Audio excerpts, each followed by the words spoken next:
Hello प्यारे student. तो आज की वीडियो में हम सीखने वाले हैं कि एसआई को कैसे निकालेंगे, साधारण ब्याज कैसे निकालते हैं। देखिए, आप कोई राशि लेते हैं और उसको कुछ परसेंट की दर से ले लेते हैं।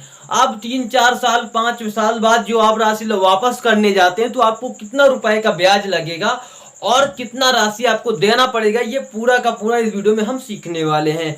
ये पूरा रिलेशन रखता है आपके साधारण ब्याज, जिसे हम सिंपल इंटरेस्ट के नाम से जानते हैं। तो चलिए स्टार्ट करते हैं। यहाँ पर कुछ इस प्रकार से क्वेश्चन बनने वाले हैं। आपको एक फार्मूला याद करवाऊंगा। एक फार्मूले के जरिए आप ज्ञात कर सकते हैं क्या क्या। तो ये सारा कुछ आपको सिखाने वाला हूं। तो क्या क्या ज्ञात करेंगे, आपको फार्मूला ये याद करना है कि आपको जब भी आप निकालते हैं साधारण ब्याज, क्या निकालेंगे, साधारण ब्याज, तो आपको क्या करना होगा, साधारण ब्याज को हम मानते हैं एस आई।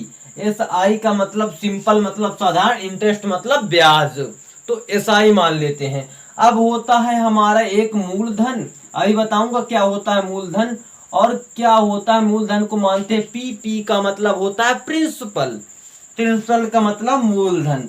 फिर होता है गुणे में दर। दर जिसे हम बोलते हैं रेट। रेट का मतलब होता है आर। ये हमेशा दर परसेंटेज में होगा। और यहाँ पर आपका दिया होगा समय। समय को आप जानते हैं, समय को हम टी मान लेते हैं। ये आपका क्लियर होगा। तो यहाँ पर ऐसे ना दिखा करके मैं आपको ऐसे दिखा रहा हूँ। तो यहाँ पर साधारण ब्याज, आपका साधारण ब्याज को मैंने क्या माना, एस आई। एस आई बराबर आपका मूलधन जो होगा, मूलधन को हम बोलते हैं क्या है, पी।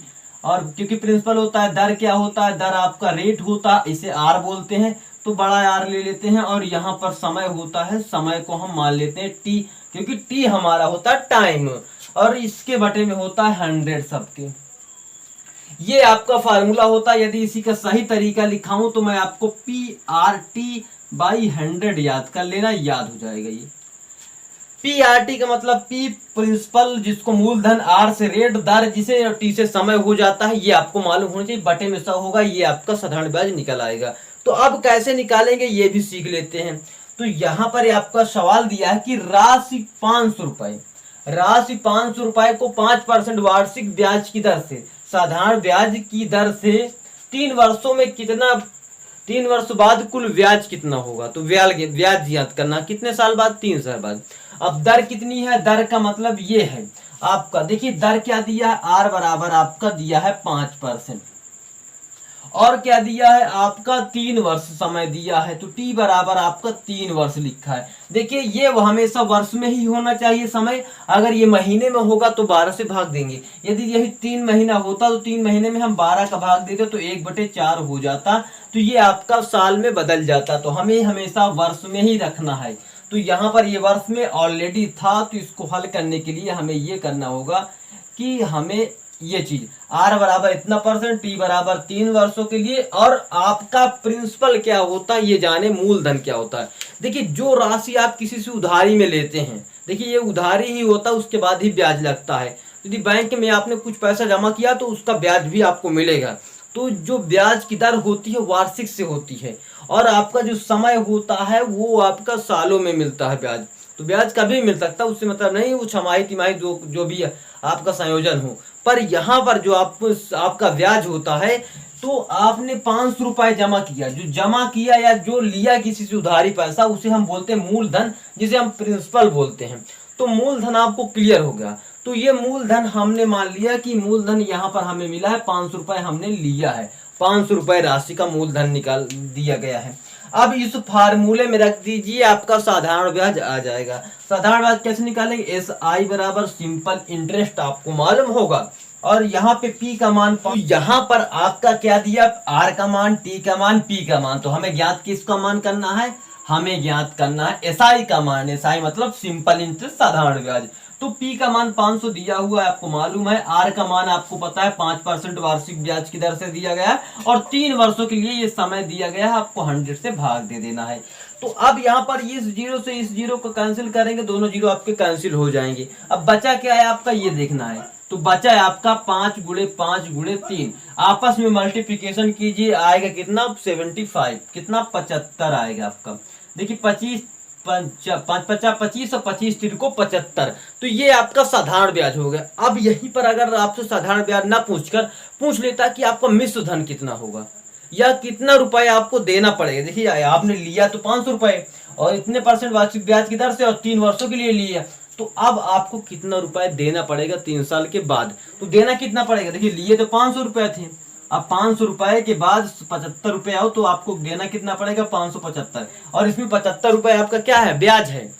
तो यहाँ पर आपको सीखने को मिला कि ये मिश्र धन, इसे बोलेंगे मिश्र धन। मिश्र धन का मतलब ये है कि आपका जितना मूलधन था 500 रुपए और प्लस जितना ब्याज आया साधारण ब्याज, वो सब मिलाकर क्या हो जाता है, मिश्र धन हो जाता है। तो बिल्कुल क्लियर हो गया ना।